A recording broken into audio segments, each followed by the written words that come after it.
Hello everyone and welcome back to Noia Dev, the series that aims to prove that one developer can create a successful MMO RPG.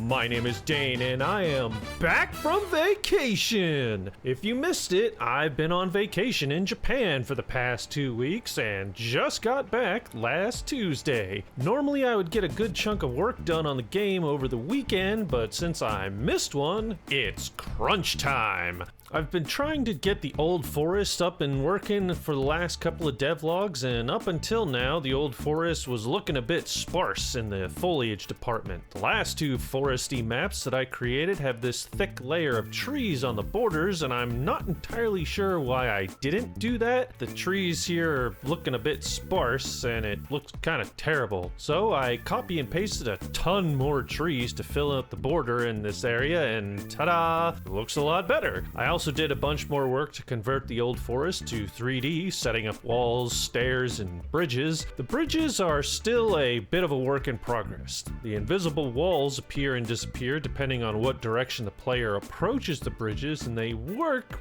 well enough, but there's still this odd sliding issue if a player constantly bumps against the invisible walls. You gotta remember, this game might look 3D-ish, but its game logic behind the scenes is still all 2D. All I'm doing is tricking the player client into making it look 3D. So if you guys hop in the game to test things out, just know that these bridges are still a bit buggy. Moving on, I did some more work on the lighting and the bloom layer, working with the animated monster attacks. Mao had drawn up these awesome looking stone golems for the Old Forest map, and they needed something to make them a bit more aggressive looking. I had planned to change these blue bands to red when the monsters aggro to player, but it just didn't look punchy enough. Enter the Beautify plugin for Unity. Beautify allows me to specify specific layers to apply bloom to, and I used it to give these colored bands on the golems a nice glow. I was also able to create this cool transition function using a lerp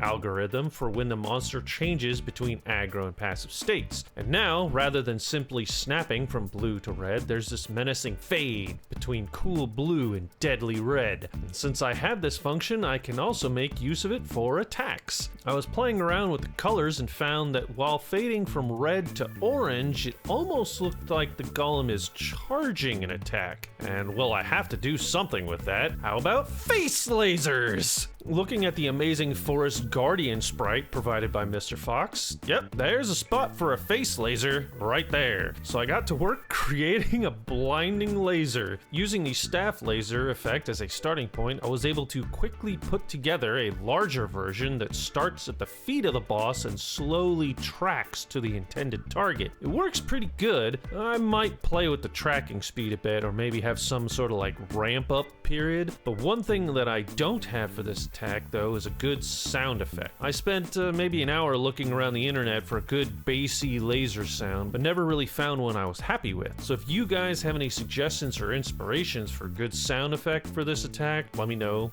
down in the comments. And that's it for this week. This devlog was a little shorter than I wanted it to be, but to be perfectly honest, I've been jet lagged for the last 5 days and basically been a zombie the entire time.